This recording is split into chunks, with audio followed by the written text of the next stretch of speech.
سمجھنے کے لیے ہمیں یوسف علیہ السلام کی زندگی کا آخری حصہ جاننا ضروری ہے۔ یوسف علیہ السلام کے زمانے کا فرعون ایک اچھا آدمی تھا۔ فرعون مصر کے بادشاہ کو کہا جاتا ہے، اس لیے جو بھی ایجپٹ کا بادشاہ بنتا ہے فرعون کہلاتا ہے۔ یوسف علیہ السلام کے زمانے کا فرعون ان کا بہت احترام کرتا تھا۔ وہ یوسف علیہ السلام پر اتنا اعتبار کرتا تھا کہ اس نے مصر کی سلطنت کا خزانہ یوسف علیہ السلام کی نگرانی میں دے دیا تھا۔ یوسف علیہ السلام نے بھی اپنی حکمت اور خواب کی تعبیر سے مصر کو قحط سے بچایا۔ بارش اور ہریالی کے 7 سال یوسف علیہ السلام نے گیہوں کو ایک خاص ٹیکنیک سے پرزرو کروایا تھا، جس کی وجہ سے آنے والے اگلے قحط کے 7 سال جب سوکھا پڑا تب ایجپٹ میں کوئی بھی بھوکا نہیں مرا۔ اسی وجہ سے یوسف علیہ السلام کو ایجپٹ میں ایک اعلیٰ مقام حاصل تھا، اور فرعون نے یوسف علیہ السلام کے ماں باپ، بھائی بہن اور قبیلے کے سارے لوگ ایجپٹ بلا لیے تھے۔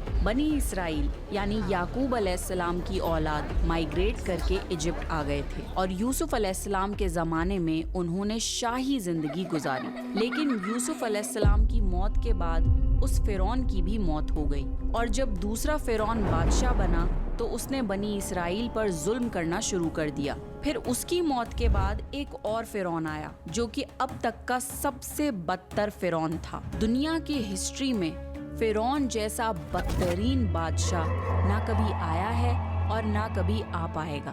فرعون اپنے آپ میں ایک بدترین مثال تھا۔ اس نے اعلان کر دیا تھا، بنی اسرائیل سب کے سب غلام ہیں۔ وہ ان سے لیبر ورک کرواتا تھا اور انہیں نچلے طبقے کی قوم بنا دیا تھا۔ مصر کے اصلی لوگ جو کہ قبطی کہلاتے تھے ایلیٹ کلاس بن گئے تھے، اور وہ بھی بنی اسرائیل پر بہت ظلم کرتے تھے۔ جب چاہے تب بنی اسرائیل کی عورتوں کے ساتھ زبردستی کرتے تھے اور آدمیوں کو مار پیٹ دیتے تھے۔ یہ فرعون ظلم کی آخری حد تک پہنچ گیا تھا، یہاں تک کہ غرور میں آ کے اس نے اپنے آپ کو خدا ڈکلیئر کر دیا تھا۔ وہ اپنے آپ کو رب مانتا تھا اور مصر کے سارے لوگوں پر لازمی کر دیا تھا کہ وہ بھی اسے خدا مانے۔ خدا تو صرف ایک ہے اور وہ ہے اللہ، اور جب بھی کسی ظالم بادشاہ نے اپنی ظلم اور کفر کی حدوں کو پار کیا ہے، اللہ نے اسے نیست و نابود کر دیا ہے۔ اور یہیں سے شروع ہوتا ہے فرعون کی بربادی کا قصہ۔